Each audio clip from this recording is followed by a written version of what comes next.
Circondato dalle colline pianeggianti, si estende il territorio di Castrofilippo. Questa piccola ma grande città si estende lungo le stradine tortuose, rivelando una bellezza semplice ma irresistibile. Le case di pietra che si abbracciano dal tempo raccontano storie di grandi generazioni passate. Castrofilippo 2023, piccolo comune siciliano della provincia di Agrigento. È un territorio prettamente collinare, situato a 472 metri sopra il livello del mare. È un paese molto tranquillo, di antiche tradizioni popolari, con molti emigrati in tutto il mondo. Addirittura tanti anni fa in America i nostri predecessori antenati hanno inaugurato il Club Sant'Antonio Abate, nostro patrono, a New York. Le vie si intrecciano come un labirinto affascinante, mentre case e strade di pietra ricordano l'arte e l'abilità degli artigiani di un tempo. Io sono lasciato qui, Castrofilippo, nel 1954, 69 anni fa. Io vengo di New York, Bronx, New York. Sono andata là, sono arrivata là e sono cresciuta là, mi sono sposato lì, ho avuto bambine lì e mio marito è stato seppellito al Bronx e io devo andare qua. Tengo mia figlia qua con la mia nipotina, perché la mia nipotina vuole venire a trovare dove è nata il nonno e la nonna. La campagna circostante, un vero spettacolo naturale, regala panorami mozzafiato. I visitatori possono godere di una moltitudine di attività, tra cui visite ai luoghi storici e l'esplorazione del paesaggio circostante. L'economia del paese è prettamente agricola, uva da tavola Italia IGP, peschetti e produzione orticola da bulbo, quali aglio e cipolla pallina. Quest'ultimo ormai da tempo presidio Slow Food. Adesso andiamo indietro nel tempo, esattamente 1000 anni fa. Siamo nella zona del Castellaccio, dove ha avuto inizio in pratica la storiografia di Castrofilippo e del suo territorio. Nell'827 la Sicilia fu dominata dagli arabi che l'avevano invasa. Questi arabi costruirono un castello che si chiamava Al-Mishar o Al-Minsar, che era appunto sulla sommità del monte Castellaccio. Questo castello era di forma quadrilatera o tutt'al più pentagonale, sono ancora esistenti le basi di alcune torri di questo, anche se nel corso dei secoli, diciamo, il castello è andato distrutto e al suo posto sono state costruite altre abitazioni. Si diceva che ci fosse anche un sotterraneo e da questo sotterraneo si accedeva anche a un cunicolo che portava ad una grotta, scavato questo cunicolo nei meandri della pietra, e serviva eventualmente per poter permettere la fuga agli abitanti del castello in caso di assalto di briganti o in caso di guerra. Coniato il castello arabo da parte di Ruggero il Normanno nel 1086, vediamo sorgere un casale, il casale Libigini, che praticamente prendeva posto, appunto sostituendo gli arabi, nelle zone sottostanti al castello. Il casale Libigini all'inizio funzionava abbastanza bene, poi man mano che incominciò a mancare la manodopera e l'intelligenza degli arabi, successe che le terre di questo casale cominciarono a deperire, nel senso che d'estate diventavano aride e quindi non produttive. D'inverno, quando pioveva molto, praticamente si formavano dei grandi pantani che impedivano ai semi di germogliare o addirittura provocavano la distruzione delle radici, il marcimento il marciume delle radici. Piano piano arriviamo al 1400 circa, quando Pino di Montaperto, che era proprietario di questo casale Libiggini, praticamente lo cedette a un personaggio importantissimo per la storia del nostro paese, che è praticamente Stefano Monreale. Chi era Stefano Monreale? Stefano Monreale era un discendente di una nobile famiglia, la famiglia Monreal, il cui capostipite Maurizio Monreal, addirittura in Terra Santa aveva fondato un paese, un centro abitato dando proprio il nome di Monreal, dando proprio quindi il nome al paese del proprio cognome. Quindi questo Stefano Monreale compra questo casale Libiggini che è in rovina. Questo avvenne intorno al 1570 e egli, che era amico stretto del re di Spagna Filippo II, chiese ed ottenne la licenza Populanti et Fabbricanti.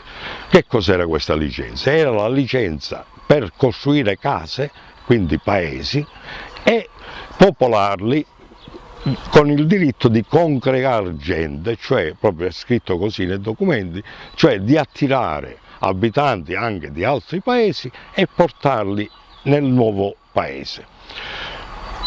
Allora, per fare questo, giunse da Palermo con la sua a cavallo, si fermò ad osservare la zona dove c'era il castello Almisciar e si rese conto che lì non poteva sorgere un paese, perché il cocuzzolo di questo Monte Castellaccio, che oggi chiamiamo Monte Castellaccio, praticamente era troppo piccolo, poteva a tutt'al più fare un altro castello lì, ma non un paese. E allora piano piano si spostò e vide che c'era un'altura un po' più alta rispetto al Monte Castellaccio e che offriva nella sua parte posteriore una zona in cui poteva sorgere il nuovo paese. La licenza Fabbricanti et Populanti fu rinnovata diverse volte, fino a quando nel 1584 sorse Castro Filippo. Perché fu chiamato così? Come abbiamo detto, era amico intimo del re di Spagna Filippo II e allora volle dedicare questo nuovo paese proprio al re di Spagna e lo chiamò Castrum Filippi, oggi Castro Filippo, che significa accampamento o paese di Filippo.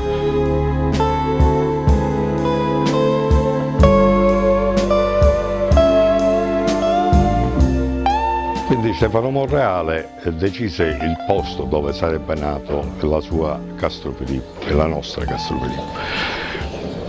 Là situò quindi il suo palazzo baronale, poiché il feudo Libiggini era diventato baronia, quindi anche lui assunse, comprando il feudo Libiggini, assunse il titolo di barone. Decisero di costruire il palazzo baronale proprio sul cocuzzolo di questa montagna, che aveva alla base un fonte Licanali, di cui parleremo più in avanti. Poi all'interno del castello, che addirittura si espandeva per circa 1500 metri quadrati, più altrettanto 1500 metri quadrati di un giardino che noi chiamiamo giardinelli, praticamente, che è al di sotto del palazzo baronale vero e proprio e che scende verso il fonte Licanale. Al di sotto del palazzo baronale stava una cisterna, una grande cisterna, e l'acqua veniva portata proprio dal fonte Licanale.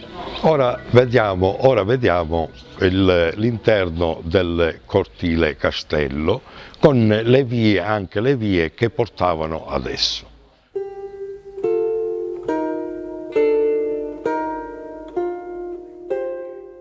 Siamo nel cortile Castello, così chiamato oggi, e in effetti era il cortile del Palazzo Baronale. All'interno quindi del Palazzo Baronale c'era questo ampio cortile da cui si poteva accedere attraverso due strade. Una è l'attuale via Castello, che è una stradetta ripida a scalini, da dove entravano i contadini con i prodotti della terra che depositavano qui in questo cortile per poter essere lavorati e poi eventualmente venduti nello zagato che era presente in questo cortile. Oppure si poteva accedere dall'attuale via Vittorio Emanuele, proprio alle spalle della chiesa matrice, della chiesa Maria Santissima del Rosario, che ancora non esisteva nel 1584.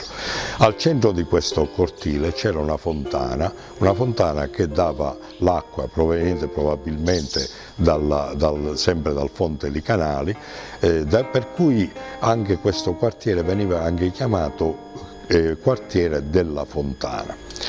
Più in basso, sulla via Messina, fu costruito un altro palazzo che era di pertinenza dei cortigiani del barone Stefano Monreale.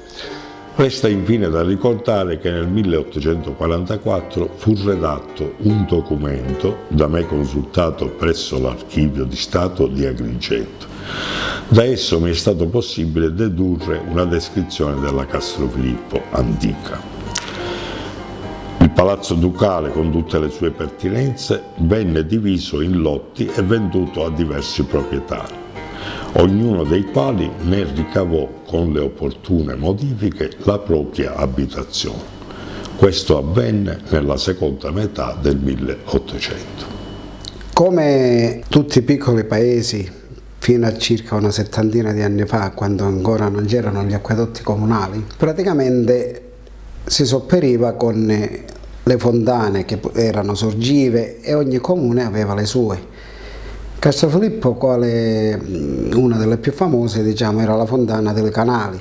Praticamente è situata nella zona sud-ovest di Castrofilippo e attinge a tutti, diciamo, gli scoli, se così possiamo dire, che provengono dalle tre colline dove è formato Castrofilippo. Quindi tenendo presente che allora non c'erano gli acquedotti che portavano l'acqua in casa come ora, praticamente gli animali e tutto quello che necessitava per le necessità proprio domestiche si usavano dei contenitori che si andavano a tingere e si portavano a casa per gli usi esclusivamente strettamente necessari, cioè non c'erano i bagni, le docce eccetera, ma per bere, per cucinare, per dissetare gli animali con praticamente l'acqua che si metteva in dei vasconi. La Fontana delle Canali nello specifico ha subito varie trasformazioni.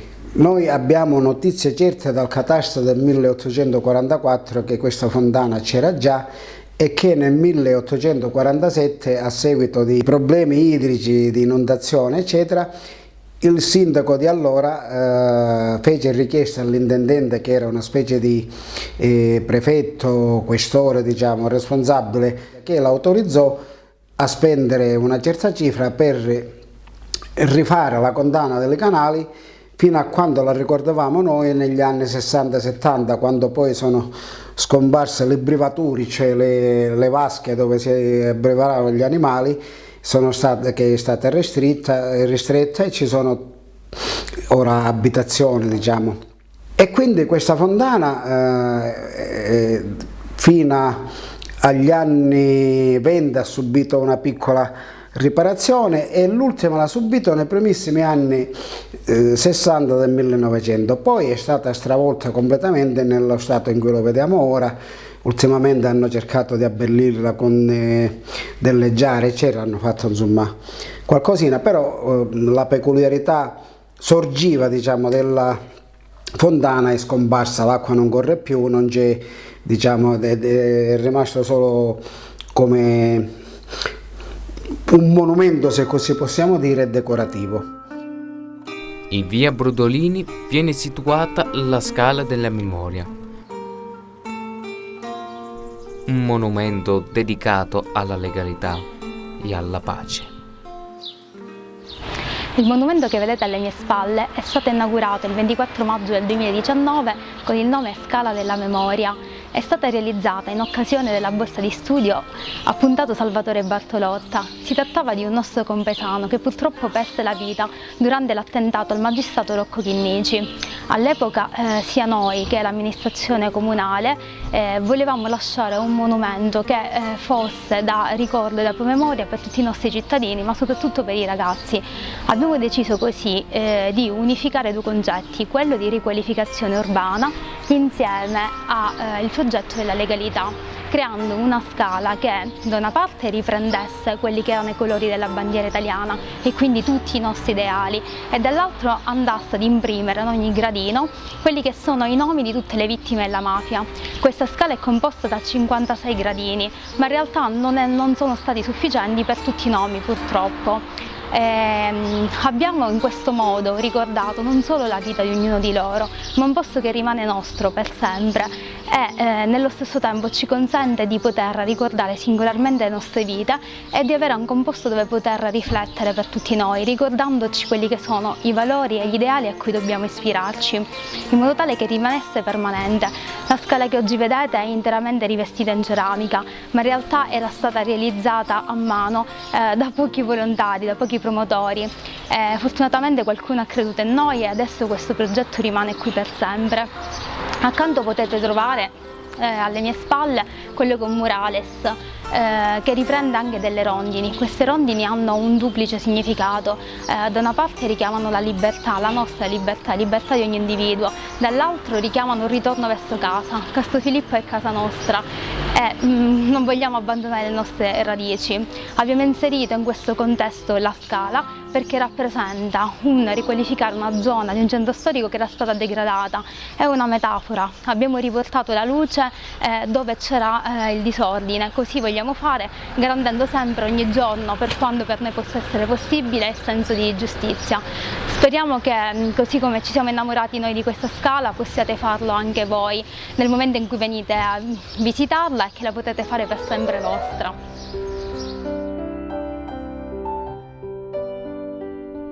Nel piccolo paese di Castrofilippo sono presenti 4 chiese: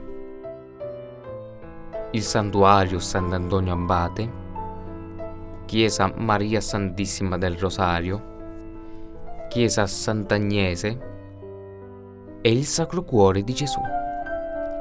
All'interno del centro storico sorge la chiesa matrice Maria Santissima del Rosario. Nel corso del tempo ha subito numerosi cambiamenti nell'aspetto architettonico. Di fronte all'altare si trovano 2 cappelle laterali, assumendo così una pianta a croce latina. Al suo interno si possono ammirare sia nel soffitto che nelle mura numerosi affreschi e opere d'arte, ma nel particolare risulta la figura scultorea presente nell'altare principale. Si tratta della statua della Madonna del Rosario con San Domenico. Accanto alla chiesa matrice vi è il tempio di Sant'Antonio Abate.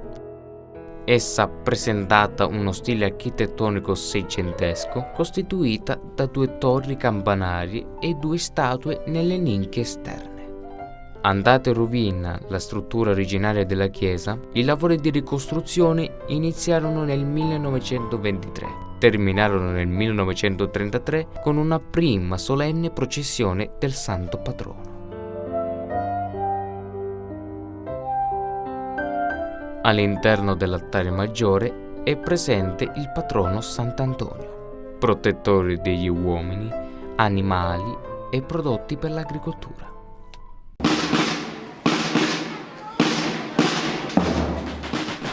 Il progetto originario della chiesa viene realizzato all'interno di un ambiente abitato da contadini, ai quali lo scelsero patrono del paese con ampio riconoscimento nei confronti del santo.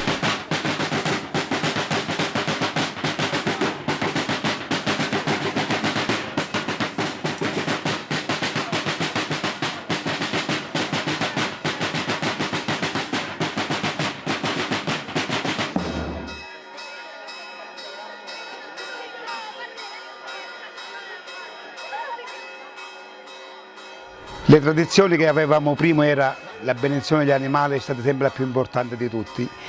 Qui era pieno di animali, gli animali da soma, si benediceva il fieno, l'orzo, la paglia, le fave, così si dava da mangiare per l'inverno anche a tutti gli animali. Poi un'altra tradizione molto antica che ci resta qua nella storia di Castrofilippo era di allevare un porcellino. Il porcellino si tagliava l'orecchio, si ci metteva una campanella e si lasciava andare per le vie di Castrofilippo. Dovunque andava il porcellino che bussava, chiunque dava da mangiare.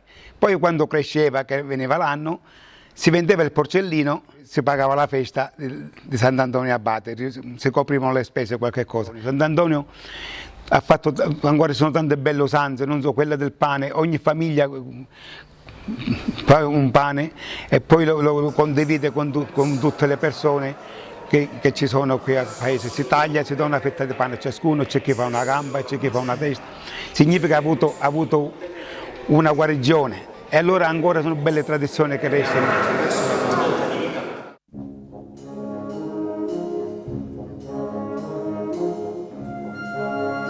Sant'Antonio Abate venne festeggiato tradizionalmente il 17 gennaio, il giorno dell'onomastico.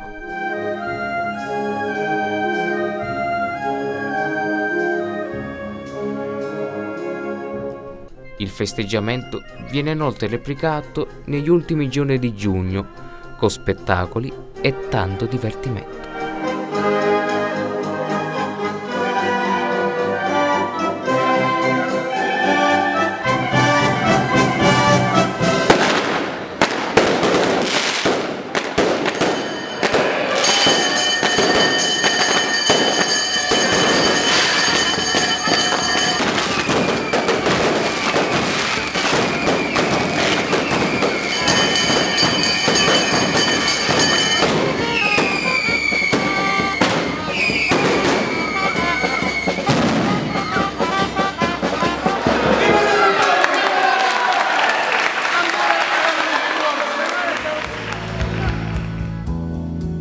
L'economia castrovilippese va ad abbracciare le maestose terre di cui essa è circondata e i frutti che ci dona. In particolare non dimentichiamoci della regina, protagonista di alcune calde serate. Sì, mi sto riferendo proprio alla cipolla paglina, ma di questo ne parleremo a breve. Dicevamo, il settore produttivo per l'economia locale è rappresentato anche dalla produzione di casettine, le quali vengono impiegate per contenere frutta. Tutto ciò avviene attraverso l'azienda Bruccoleri, che dal 1967 propone una vasta gamma di soluzioni per soddisfare tutte le esigenze del settore ortofrutticolo ed alimentare. Grazie agli impianti e macchinari moderni, tecnologicamente avanzati, sono in grado di offrire imballaggi alimentari in legno, cartone ed in plastica, trasformati di alta qualità.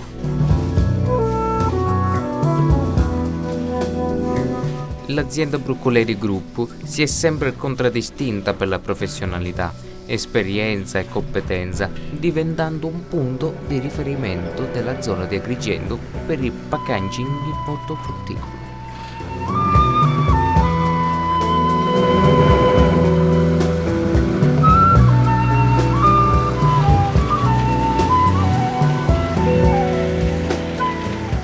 Con amore e dedizione, numerosi sono coloro che decidono di intraprendere la carriera del trattorista, che va invece ad alimentare il settore terziario.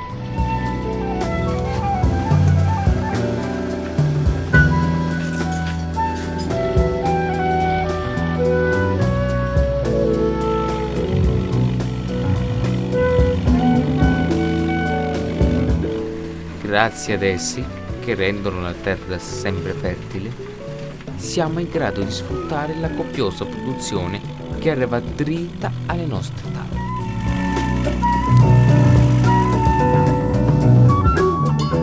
La cucina di Castrofilippo è fortemente influenzata dalla tradizione siciliana, che si fonde con peculiarità locali e le risorse del territorio. Il buon vino, le gustose pizze, la cipolla... no! Avevamo detto dopo. Numerosi sono sconfinati i vigneti che si estendono e circondano le vie castrofilippesi.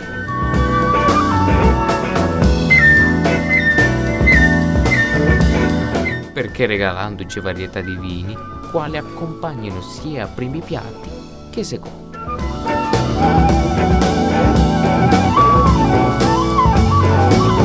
Oltre all'uva da tavola, coltivano anche pesche, olio extravergine, ciliegie, susine e pere. Mi preme sottolineare altresì, a viva voce, la nostra grande produzione gastronomica locale e le nostre capacità dolciarie, ormai riconosciute dappertutto. Non mancano le pasticcerie di cui ricordiamo i nomi. Il chiosco dei fratelli Taippi e la pasticceria reale di Andrea Lobrutto, i quali rappresentano un punto di eccellenza per assaporare gustose novità.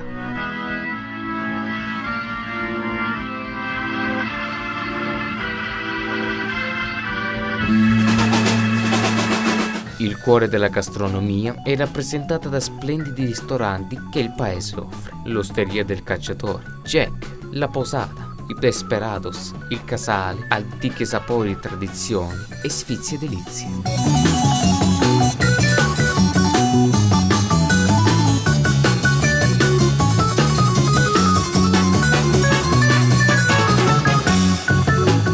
Ecco i nostri ristoratori che si mettono a mano d'opera per preparare il piatto tipico per soddisfare i propri clienti.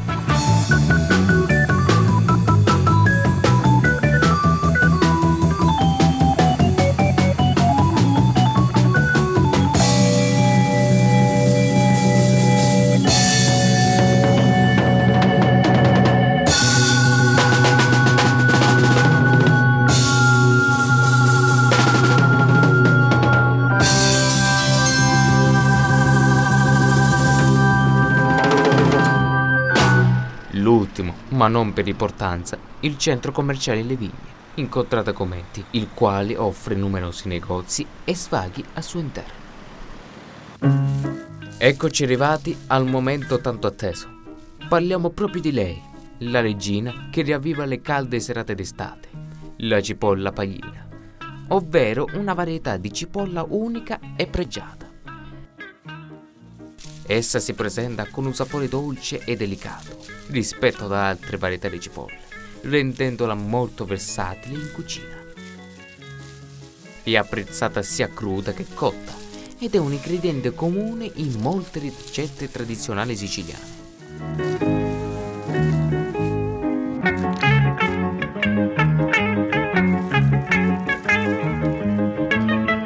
Essa viene preferita sia a livello locale che internazionale.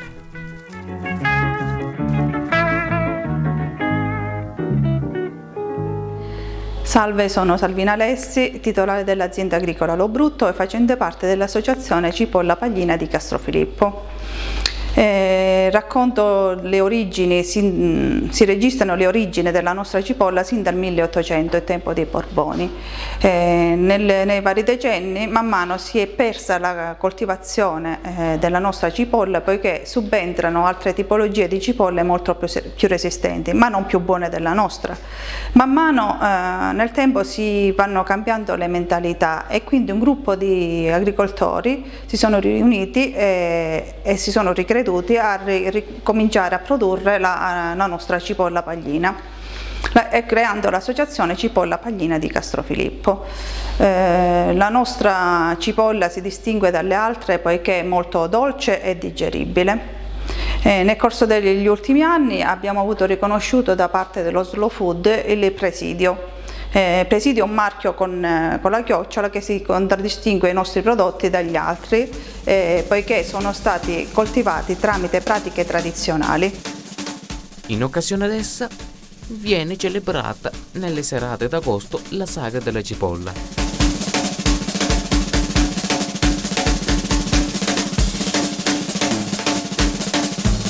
È un forte richiamo per i visitatori che giungono in massa dai paesi di tutto il comprensorio.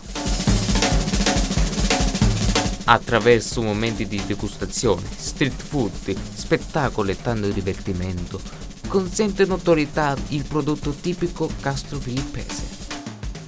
Da qualche anno è stato riconosciuto il presidio dello food, di cui salvaguardano le piccole produzioni secondo pratiche tradizionali, impegnandosi a ridare valore al cibo buono, pulito e giusto. Il paese combina Cornaro, Canicattì, Favara, Ragalmuto e dista circa 23 km da Agrigento, ad oggi capitale italiana della cultura 2025. E 21 km circa dal parco archeologico della Valle dei Templi di Agrigento, patrimonio dell'UNESCO, e 32 km circa dalla meravigliosa Scala dei Turchi. Vi aspettiamo!